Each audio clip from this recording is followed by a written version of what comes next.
Hey folks, and it's time for a little Transformers Titans Return Wave 2 action, and we're going to take a look at this guy. This is the deluxe class, one of the actual original headmasters. This is Highbrow, and I was excited to get this guy because I never had him as a kid.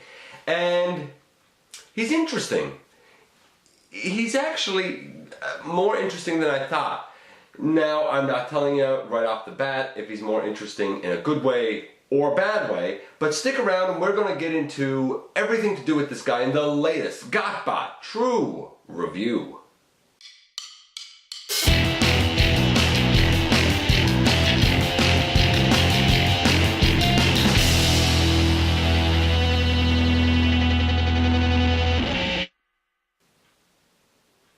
Hey guys, welcome back to the channel. I'm your host, Dennis Moulton, aka GotBot. And as always, please check out Machinery Man, the Everything Factor. Like, comment, subscribe, and check me out everywhere. And we have this guy today. I was excited to get him. I really was. I thought he looked so cool when the design came out. I was really interested in getting this guy. Now, let's get a couple of things out of the way right away. He is basically a heavy retool of this guy, the Wave 1 Scourge. And I say heavy retool because the arms and wings are completely different.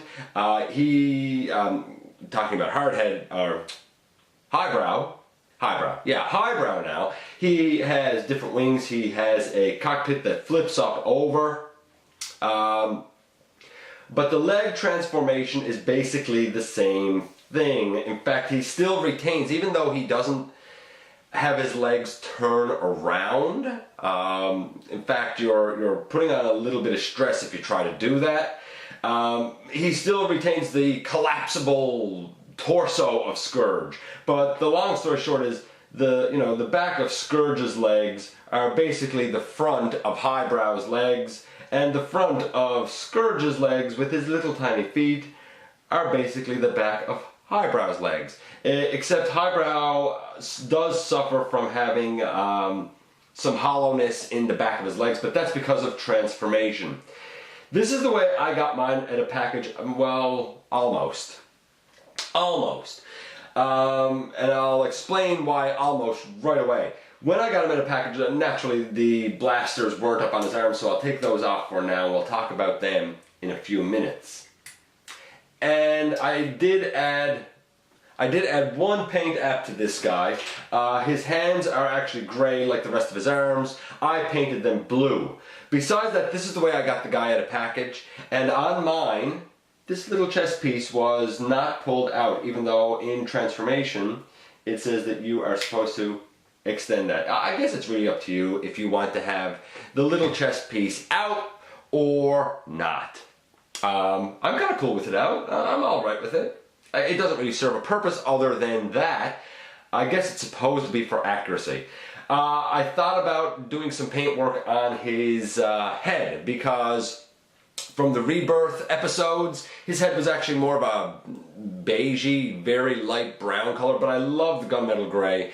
I guess being more of a type of blackish motif is closer to the way he looked in the Headmasters cartoon. I believe it's also more close to his G1 toy, but I always thought in the cartoon that it looked kind of odd, like his head didn't really match his body, so I actually opted to leave that.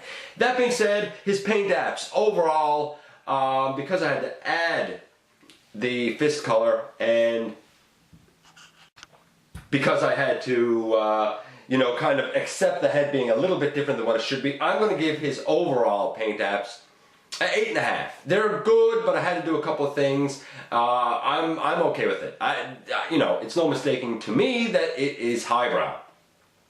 I guess we will get rid of another couple of little housekeeping things here before we go on, but right now he's operating at an 8.5 with his paint apps. This is the ever famous collector card, and that's basically what you have on the package.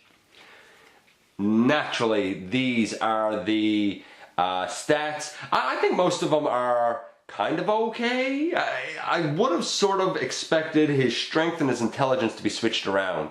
As I recall, he always kind of prided himself on his intellect, and I wouldn't have put him stronger than smarter. But hey, what do I know?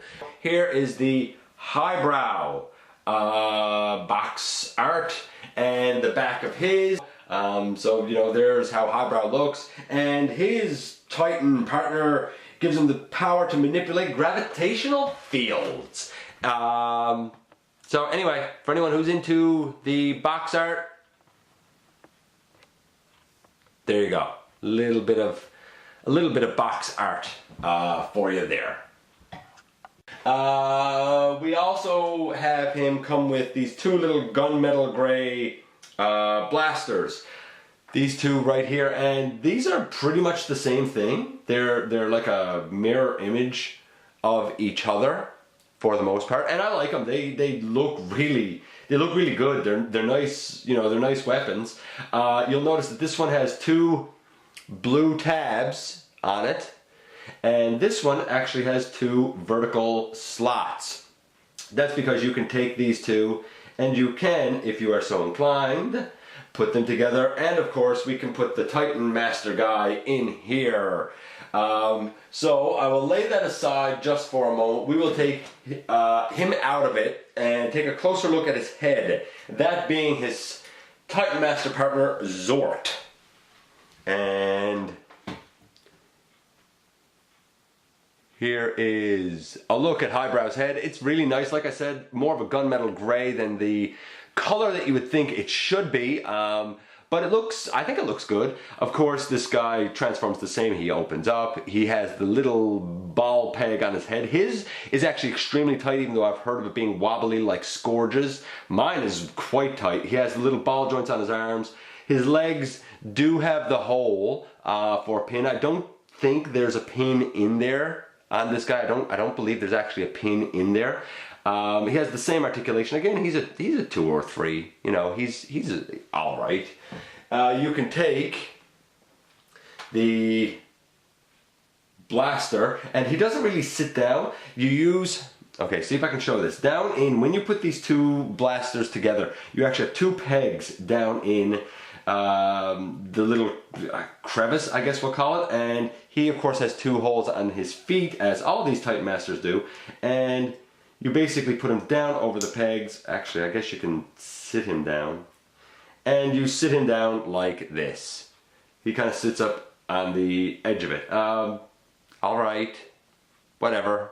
It's, you know, it's okay. You know, I guess it's all right. I'm not really struck on the little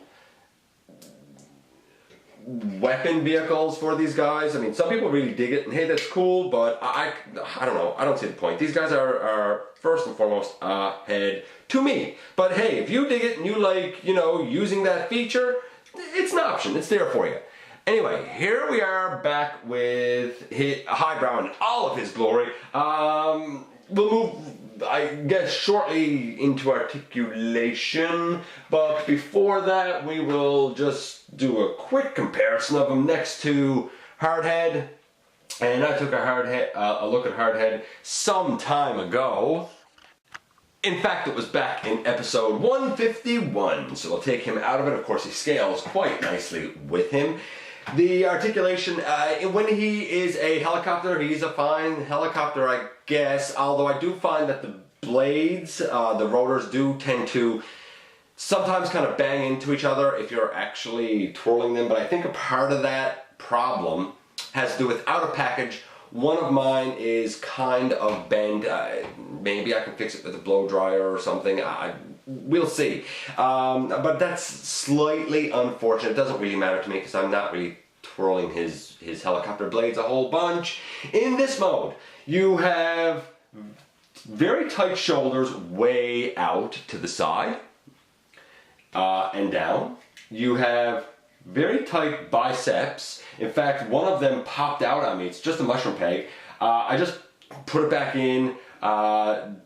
twisted it around 4 or 5 times in case there was a little bit of like plastic flashing or something left, and it works fine now. It's just nice and tight, not too tight, but it feels good. It does, it feels good. The wrists have nothing other than being able to fold in a bit, and that's because of transformation. Nice, slightly over 90-degree elbow bend, so I think that's really good. As long as you position the rotor correctly, the shoulder can go around 360. Put this up. The legs go well out to the side, so I'm pretty happy with that. The legs go forward and back. It almost feels like, though, his legs are soft ratchets. They might just be hinges, but they feel really good. Nice, super duper deep knee bend. His heel articulates ever so slightly, and does he have a waist? Not really. He doesn't really have a waist. And the head. My head is really tight. He can look up and hold the pose up. He can look down and hold it. I've heard of people's heads being kind of floppy, sort of like scourges. The ball joint on the Titan Master is really tight, like I said, so if I want to go left and right, I actually push down on his head to keep it in place, otherwise it will pop out, but it can go left and right. Everything on this guy is really tight. He's lacking a waist. The rotors sort of knock into each other a little bit. I'm going to give his posability, playability, again, 8.5. It has a couple little flaws, but what it does well, it does really very, very well. And I feel like I can put him in a lot of different poses, and he holds it pretty decently, to be perfectly honest with you. So, I guess the only thing left to do is jump into transformation. This guy's scoring still pretty great.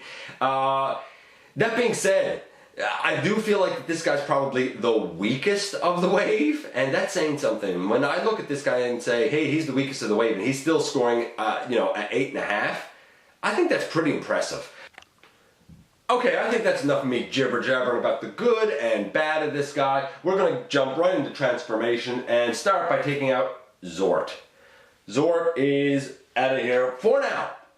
And where do we begin with this guy? Well, you push in his little chest thing, and you can flip in his fists. We'll do that much because that's the easy stuff. We can also bring the cockpit up over, and for now, we'll just kind of rotate these arms back out of the way to give us a little room to work down bottom. Now, you extend his waist just like you do with Scourge. Right? Same sort of extension. You fold the heel into the foot, fold the heel into the foot.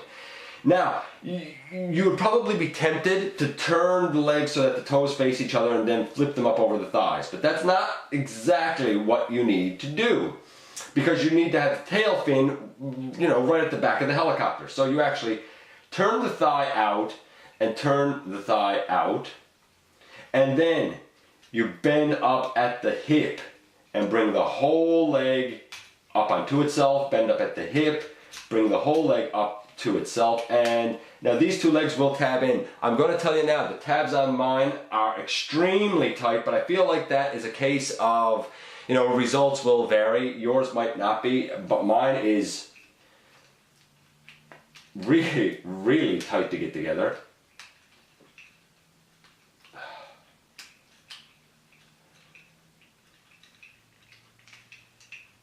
See what I mean? Like, very challenging. It's this one up right here. It's not the one on the back or anything, it's the one up right here. For my copy of the mold, it is extremely challenging to get together. There you go. So you do have to exert some force to get that done. Next, take the arms, straighten them out to the side, take the arms and straighten them out to the side. You do tab these in, and I'm not really sure how to explain it. There's a little crevice back here, basically by the elbow.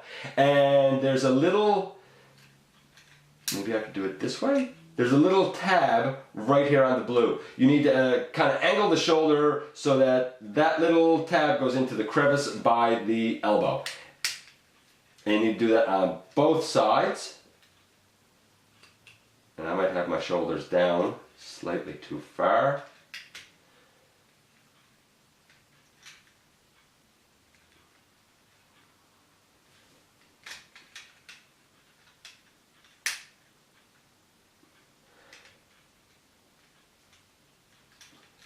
It is a bit of a challenge when you're doing it from a distance. It's actually pretty easy when you're doing it up close.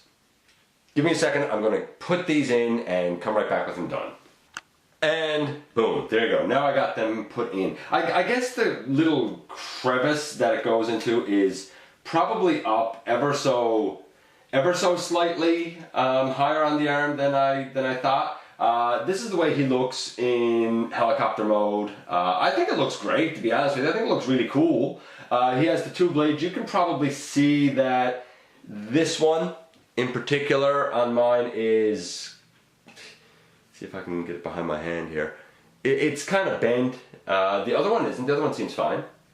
But that might have something to do with why the pieces knock into each other.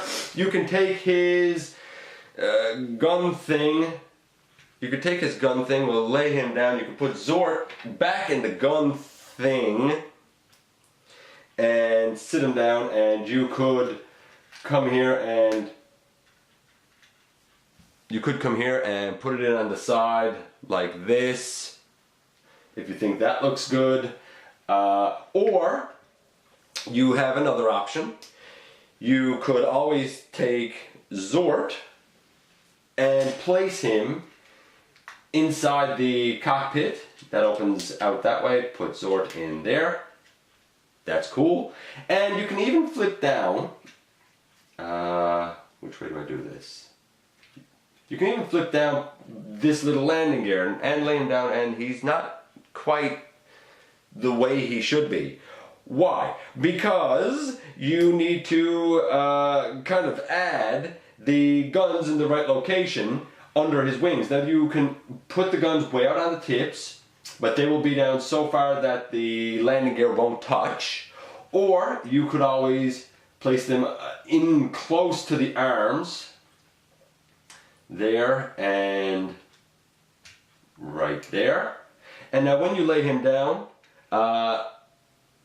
the landing gear touches and the gun serve as, I guess we'll call it like a rear landing gear type of thing. I like it. I think this guy turned out well. He is definitely, like I said, the weakest of the wave, but I still dig him for what he is. His transformation, like I said, I have that peg that is challenging. The arms, I did have to look closely at, but if you're doing it in hand and you have it held right in front of you, the arms are not a problem. You'll see the peg, you'll see the hole. It is not a big deal. Honestly, it's pretty easy of a transformation. I'm going to give it a 9. Overall, this guy's about 8.7, 8.75. He's good. He's, like I said, certainly not the best in the wave, definitely the weakest in the wave, but it's still really great, and that says a whole lot in my books. Anyway, that's it for Highbrow and Xort and me. So I thank you for dropping by, giving me a little bit of your precious time. You know that I appreciate it, and I certainly look forward to the next time that we get together for another visit right here inside the videos.